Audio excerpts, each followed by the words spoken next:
The year was 1736, and Benjamin Franklin faced a problem that would have destroyed lesser men.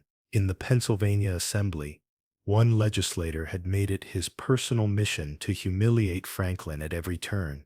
This man possessed wealth, influence, and a razor-sharp tongue that he wielded like a weapon in public debates. Every proposal Franklin made was met with withering criticism. Every idea was torn apart before it could take root. The attacks were becoming personal, and Franklin's reputation hung in the balance. But what happened next would change not just Franklin's fortunes, but reveal a psychological principle so powerful that it continues to shape human behavior 3 centuries later.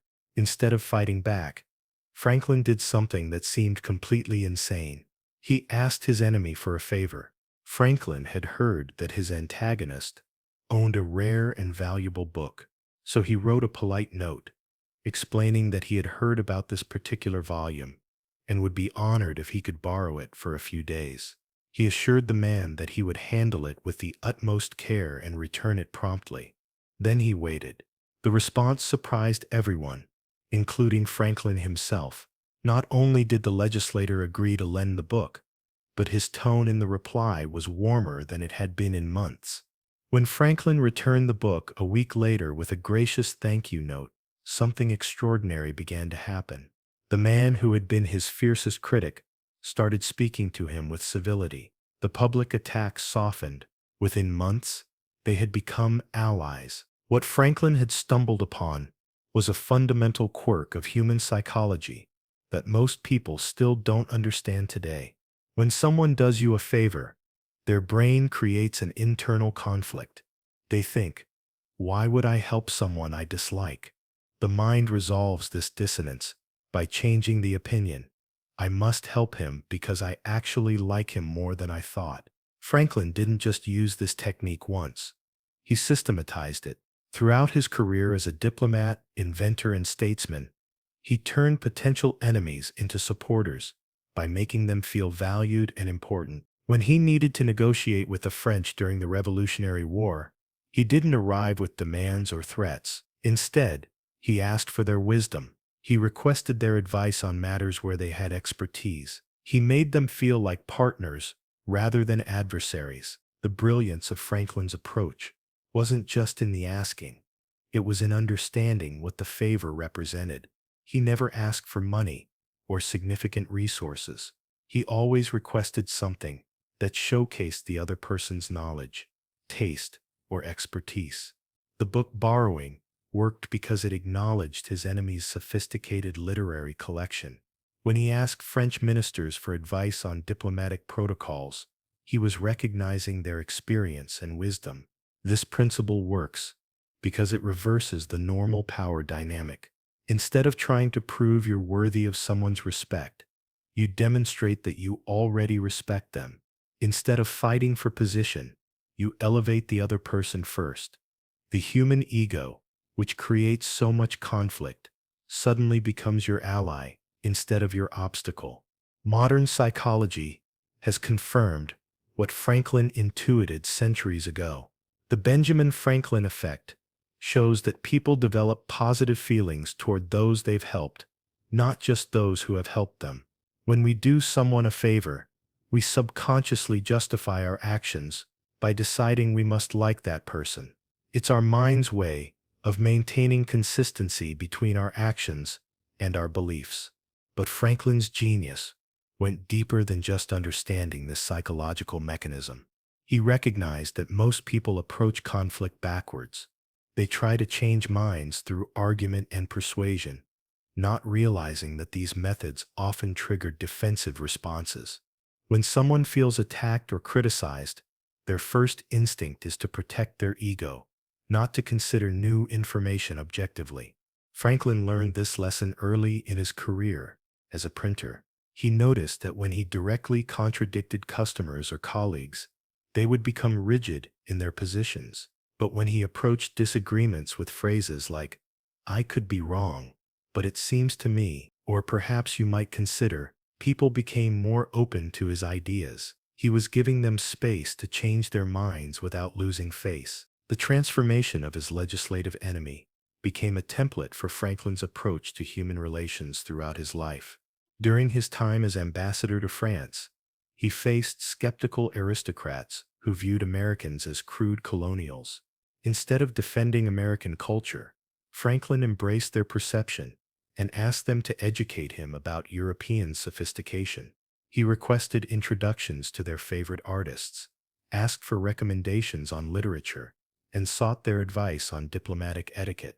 The French aristocrats, flattered by his deference to their expertise, began to see him not as a threat to their cultural superiority, but as someone who appreciated their refinement. They competed to share their knowledge with him. Within months, the man they had initially dismissed as a backwoods provincial had become the most sought-after guest in Parisian society. Franklin understood that people don't just want to be right. They want to feel important. The legislator who lent him the book felt important because Franklin had recognized his literary taste. The French ministers felt important because Franklin sought their wisdom. In each case, Franklin was trading a small moment of vulnerability for a massive shift in relationship dynamics. This principle remains as powerful today as it was in Franklin's time. Yet most people still approach conflict and persuasion in exactly the wrong way. They try to win arguments instead of winning people. They focus on proving themselves right instead of making others feel valued. They see disagreement as a battle to be won rather than a relationship to be transformed. The modern workplace is filled with missed opportunities to apply Franklin's insight. Instead of telling a difficult colleague why their idea won't work, imagine asking them to help you understand their perspective better. Instead of arguing with a client who has unrealistic expectations, try asking for their advice on how to achieve their goals within existing constraints. The shift from opposition to collaboration can transform professional relationships overnight. Franklin's approach worked because it addressed the real motivation behind most human behavior, the need to feel respected and valued. When you ask someone for a favor that acknowledges their expertise or importance, you're not just getting help, you're giving them something valuable in return. You're giving them the feeling of being needed, respected, and appreciated. The man who had once been Franklin's greatest enemy in the Pennsylvania Assembly eventually became one of his most reliable supporters.